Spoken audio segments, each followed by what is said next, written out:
Thank you, Jonathan. Good afternoon, everyone. I'm honored to be here.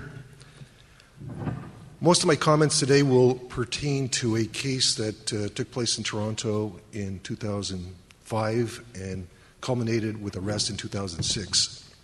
It was 18 individuals in Toronto, and they were charged with conspiracy to commit terrorism offenses in June 2006. And it became known by the highly creative moniker, the Toronto 18. In Canada, it was very big news. I'm not sure how it resonated around the world, but I'd like to speak to you about the case today because it typifies the nature of the threat that we're facing in Canada today. And hopefully some of the comments I make today might resonate with your respective countries as well in terms of operational insights. And I will be coming at this case from an operational perspective. Just before I get into the details of the case, just a little bit of background about the broader threat to Canada. Since 9/11, Al-Qaeda has named Canada as a target, intended to target 7 times. This is largely because of our military presence in Afghanistan and being perceived as a close ally. We are a close ally with the United States. Fortunately, since 2002, after the first Al-Qaeda reference to Canada, we have not been attacked by Al-Qaeda.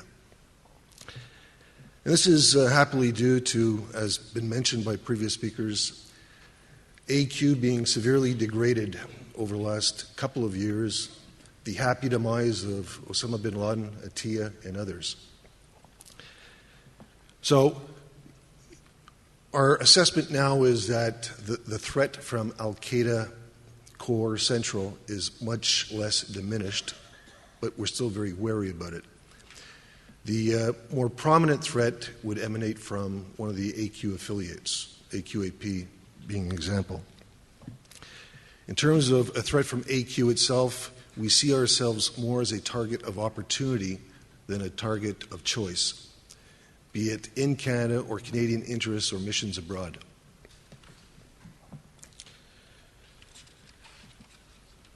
Probably the most concerning manifestation of Islamist extremism in Canada is of the homegrown extremist type. This type of threat in Canada emanates from Canadian Muslims from a variety of ethnic backgrounds who are inspired by, but not operationally linked to AQ or its affiliates.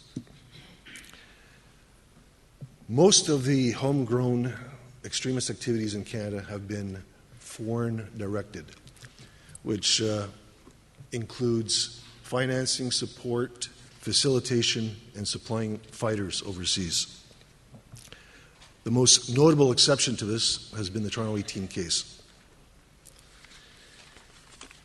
Now, just to understand what happened in 2005 as the case developed, I just want to give you a little bit of background in terms of service coverage. Years before 9/11, Sunni Islamic extremism had been a top priority for the service for a number of years.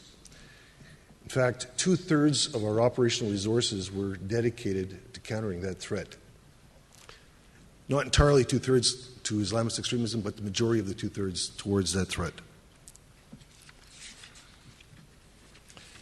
As such, leading up to 2005, the service was very well positioned in the extremist milieu in Toronto and across Canada. We had developed a number of sentinel contacts, assets, and others within various communities who were able to give us forewarning of what was developing. As well, because of the expertise and the resources dedicated to the file and the longevity that we had attached to it, we had a certain expertise built up amongst intelligence officers, surveillance, and communication analysts. All that to say, and it sounds a little bit like bragging, which I am, which is atypical of Canadians, but I have a captive audience here. It positioned us very well in 2005 because of our high priority base on the file. So who were these Toronto 18 homegrown extremists? We've actually looked very long and hard at coming up with a profile. Investigatively, having some type of profile, a certain recognition of a cluster would serve us very well investigatively in future identifying and investigating other would-be extremists in Canada. Now, if you have any, you're typing away or about to write something, I'm going to disappoint you here. Despite quite exhaustive research in this, we have come up with no profile of the Toronto 18. Our preliminary research also indicates there is no profile for other Canadian extremists. That said, because of the importance of the subject, our research efforts are continuing. The Toronto 18 group consisted of Muslim males from varied ethnic backgrounds, ages, educational, and socioeconomic levels. Now, just as an aside, I said Muslim males. Maybe this happens in other countries as well. At the time of the arrest, I'm getting ahead of myself, but there was a press conference with many agencies who were involved in the investigation, the service being one of the agencies present. And a lot of information was given to the media and the public, and yet there was no reference to the fact that the individuals were Muslim. To be fair, the rationale given when challenged about this was that there was concern that there might be retribution against Muslim communities or individuals in mentioning, even though all the names were mentioned, Abdullah, Muhammad, but no mention of the word Muslim or Islam. Others have criticized it by saying that Canada or the government agencies were too politically correct. I'm still a public servant, so I can't comment on that, but it's probably the latter. The group included Canadian citizens and landed immigrants. Some were married, some had girlfriends, some unattached. It included hardcore believers, fanatics, a good number of reverts, or born-again Muslims, and a couple of converts who were looking to prove their newfound faith. Virtually all of the group were ostensibly religious. Now, I use the word ostensibly advisedly. I'm not sure, well, I am sure. The service which I work, we operate a little bit differently from other services. We engage the people that we investigate. And other countries look askance sometimes, so they don't understand why we do that. Typically a Canadian approach. We like to talk to people. So in talking to the Toronto 18 individuals, which we did during the lead up to the arrest, it was our early assessment that their religious knowledge was very superficial. At many times we would use Muslim intelligence officers or imams at mosques that they were attending to try to engage them on Quranic issues, Islamic issues. And almost to a person of the Toronto 18, it showed that their understanding of the faith was an inch deep.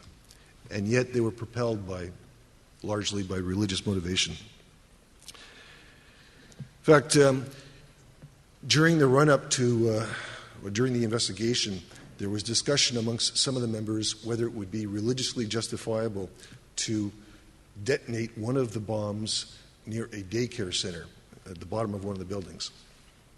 After a couple of days' discussion, it was decided, yes, it was religiously appropriate, and this was done even after consulting a couple of the parents of the members. In terms of employment, the members and indeed other extremists that we're investigating today range from the unemployed, students, people on social assistance, clerical jobs, to those who were professionally engaged. The members were generally well educated. All had high school, some university, some masters. Therefore, there were no salient socioeconomic indicators. And this finding actually contrasts with the experience in other Western countries. There was no evidence that any of them suffered from serious psychiatric problems. Generally speaking, therefore, the Toronto 18 group consisted of relatively well-integrated, well-adjusted Canadians who reflected the Canadian mosaic. Except, of course, for that little fact that they all wanted to blow up buildings and kill thousands of people. The Toronto 18 case confirms research we've done into how these and other Canadians have radicalized.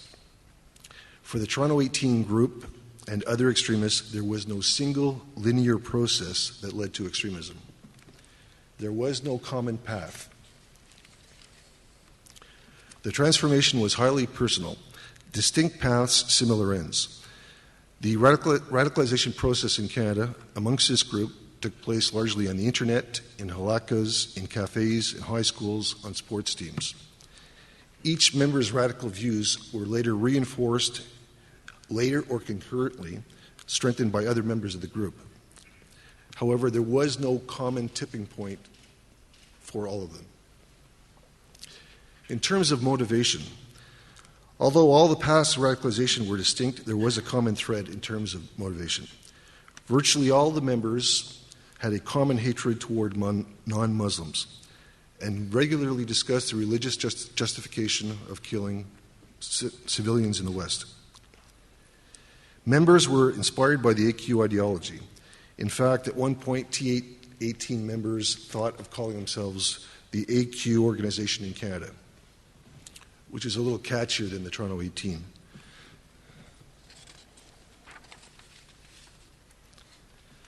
All members based this hatred on the West, on non-Muslims, at least partially in response to perceived Western aggression and treatment of Islam and Muslims.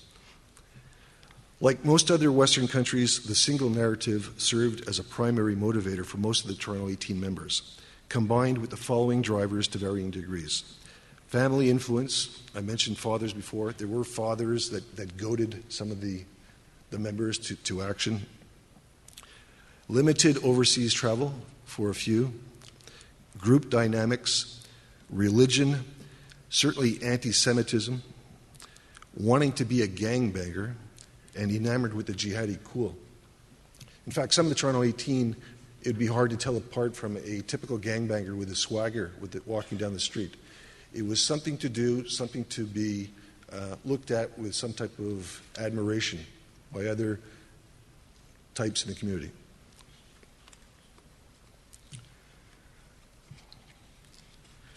Along with our involvement in Afghanistan as being one of the motivators for joining the group, one of the members also talked about being motivated to action because of Canada's involvement in Iraq.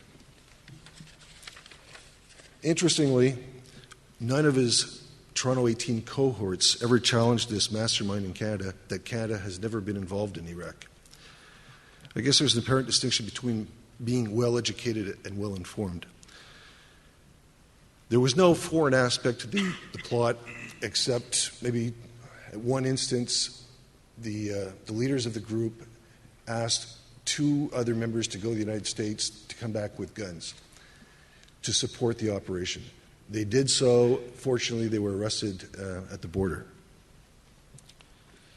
In terms of commitment, some were totally dedicated to the cause and exhibited leadership and unwavering commitment.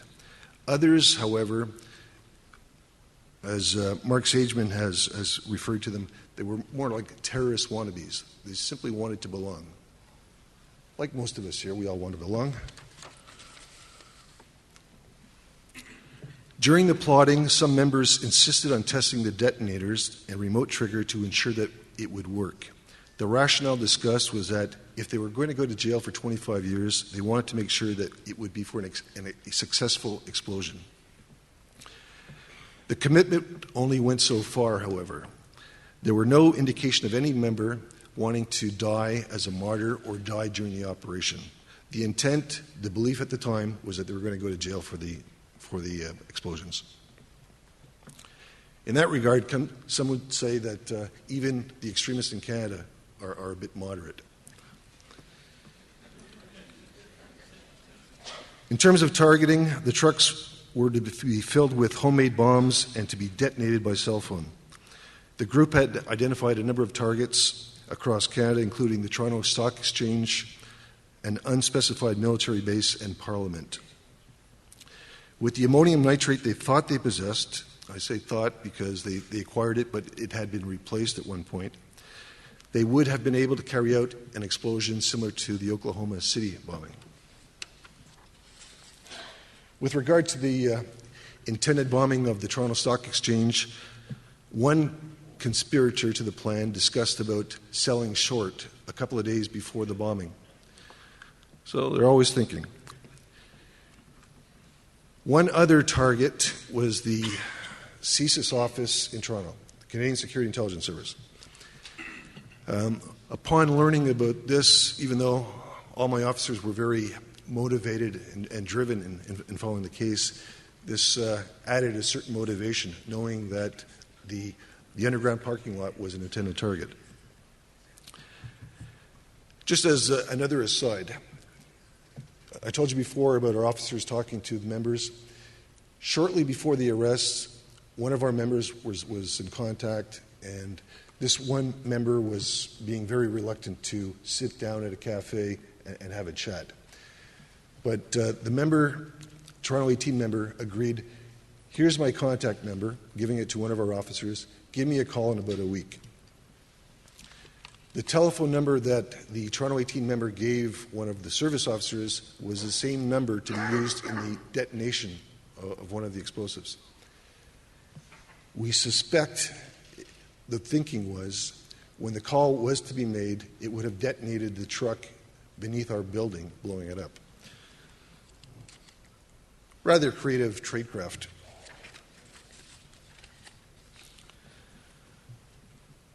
It's also noteworthy that the leaders of the Toronto 18, again there were two, originally intended on committing acts outside of Canada. These were unidentified. This was changed from overseas to domestic based on their mistaken belief that they would be refused permission to leave Canada. The targeting calculus was no more complicated or complex than that. Some active investigations were conducted against various members as the plot developed. This included confrontational interviews, parental interviews, frequent contact, overt interviews around targets, and surveillance. So there was no secret that they were being investigated. And we knew from other means that they knew that they were being investigated and they suspected they were being surveilled. That being said, the members did practice tradecraft, including dead letter boxes on computers and other counter-surveillance techniques. On one occasion, slightly before the arrest, some of the members went to a deserted park and lied down facing each other on the grass and whispered, thinking that it would obviate surveillance from reading their lips what was going on. But despite this awareness, planning activities continued unabated. Therefore, whatever term you want to use, active investigative techniques, overt measures, had no impact whatsoever on curtailing or disrupting the target's activities. This can be explained by the members' religious, fatalistic view of the world, that whether they be arrested or whether it be successful, it was in someone else's hands. The active measures, though, operationally did achieve some other success. We call it the Toronto 18, but had it not been for active engagement, it might have been the Toronto 25. There were secondary, tertiary members attached to the group. Because of these measures, they backed off and no longer associated with the core 18 members. I see my time is up, so I'm going to go quickly here.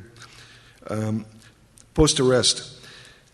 As the arrests were made, there was considerable criticism in the media and by Muslim groups that the arrests were done either to try to buttress our own budgets or we're trying to curry favor with the U.S. administration. Both CSIS and the RCMP, the Royal Canadian Mounted Police, or National Law Enforcement Agency, were accused of profiling, destroying the lives of young Muslim people who were thought to be no more guilty than playing jihad. Many came to the early conclusion after the arrest that the group never posed a serious threat. Some Canadian Muslim leaders complained that had they been approached months before, they would have been able to engage and intervene with some of the individuals. On that point, since then, the service has tried to intervene more frequently. When we see a young individual on the path to extremism who's already been radicalized, we try to engage parents, we try to engage community leaders, imams. We've had mixed results. It's interesting to note that prior to the arrest, some imams had actually kicked out some of the members for coming to mosque in camouflage and talking about violent jihad. Interesting to note also that these same imams never picked up the phone to call law enforcement or the service about what was happening in their own mosques. In the 3.5 years that followed the arrests, I say 3.5 years, Canadian justice proceeds glacially. This is sort of good news sometimes because you're tied up in court, the service is, the RCMP is, but so are the bad guys. So of the 18, 7 pleaded guilty, 4 were found guilty by trial, and 7 charges were dropped or stayed. And of the 7 dropped, it was mostly minors. The Crown strategy at the time seemed to be arrest a broader view, a group, and which would obviate public security concerns.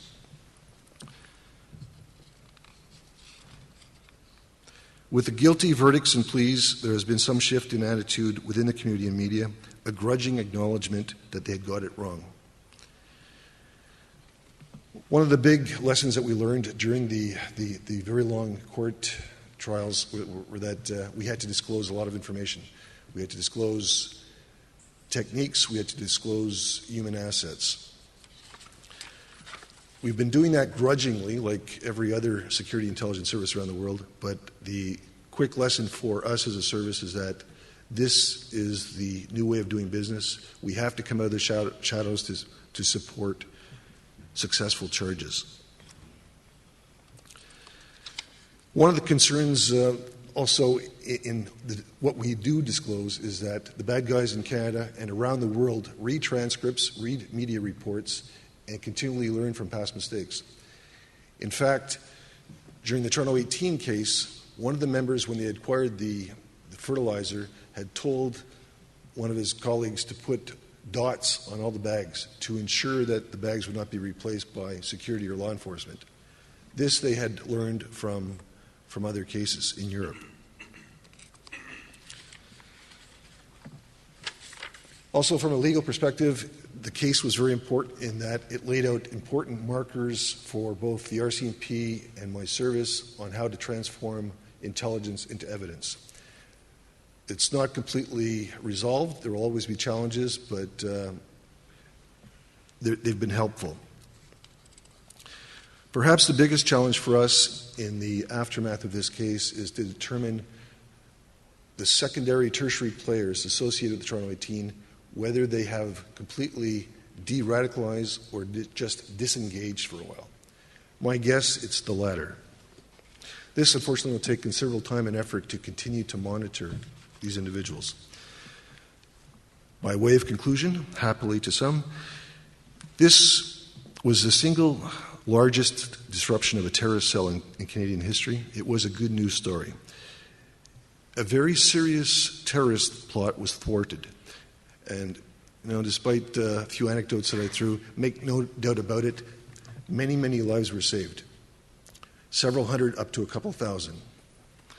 The bad guys are in jail.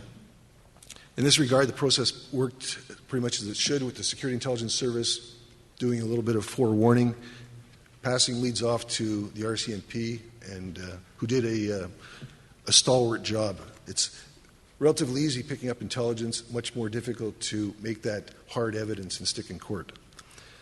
On the negative side, however, even though there was a bit of a lull after 2006, after all these arrests, the number of extremists in Canada that we're looking at has risen. I would say that this is consistent with other Western countries. Part of this can be explained by the increased popularity of al-Shabaab. A number of Western countries have large diaspora communities. It might also be a function of we're applying more resources, so we're coming up with more people of interest. These are all mitigating circumstances. The sad reality, the sad truth is the AQ message, the single narrative, continues to resonate with Canadian Muslims in Canada. So one of the lessons I've learned from the Toronto 18 case is that we do have to engage Muslim communities in Canada much better than we have done at all levels of government. At the same time, Muslim leaders, Muslim communities, Muslim parents have to step up when they see their sons and daughters frequenting extremist websites or talking silliness. And not only engage them, but have to engage the authorities so that we can have a holistic approach to trying to resolve certain problems. And with continued efforts in this regard, along with a relentless law enforcement action, all underscored by zero tolerance to all forms of violent extremism, I'm confident that we'll begin to see the change. Thank you very much for your attention. Appreciate it.